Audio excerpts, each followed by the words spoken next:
Mighty Final Fight, a side-scrolling beat-em-up released by Capcom for the Nintendo in '93. It's one of Nintendo's later releases, and when you think of beat-em-ups for the Nintendo, it doesn't really come up.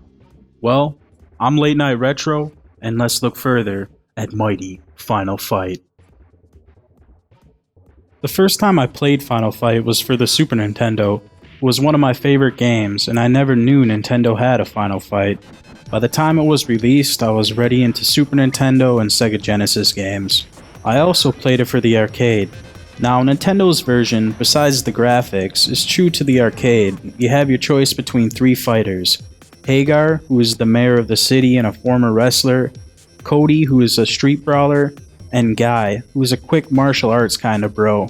Guy was my favorite character, and it was disappointing he never was in the SNES version. I did play the arcade game quite a bit though, and I took the opportunity to play with him then.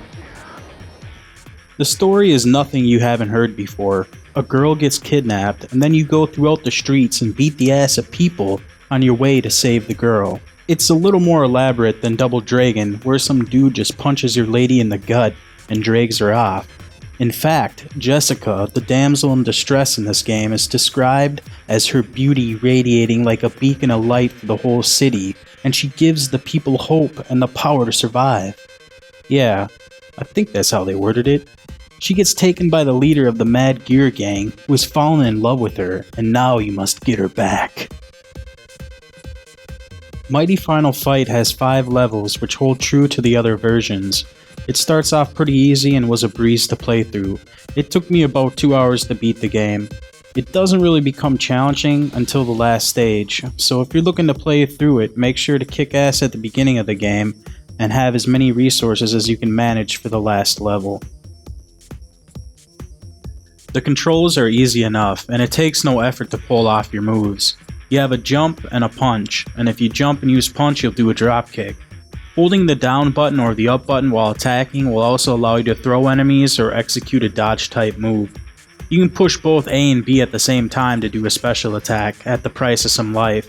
I used the special attack maybe twice on my playthrough. It never seems worth it to me to sacrifice life for an attack. Cody, I think, was the best character. He was kind of a mid-range guy. He wasn't super fast or super strong. He was just a balance of both Hagar and Guy. I tried playing as Hagar, and I just got my ass handed to me. His attacks are heavy and slow, and he does the most damage, but I found myself just getting beat up while using him. If I had to choose someone other than Cody, I would take Guy. He was super quick, and often I could interrupt the enemy if he was hitting me and strike back. He moves and attacks the quickest, however his attacks do the least amount of damage. I found fights dragging on, and I ended up reverting back to Cody. If you haven't tried Mighty Final Fight and are in the mood for a good 8-bit beat-em-up, this one is definitely worth a playthrough. It does try to sprinkle some humor and dialogue throughout the game, and the levels don't drag on. It does a good job of changing up the scenery and keeping itself fresh, and delivers a moderately difficult beat-em-up experience. It reminds me of like a River City Ransom Double Dragon hybrid. Thanks for watching. This has been Late Night Retro. Until next time.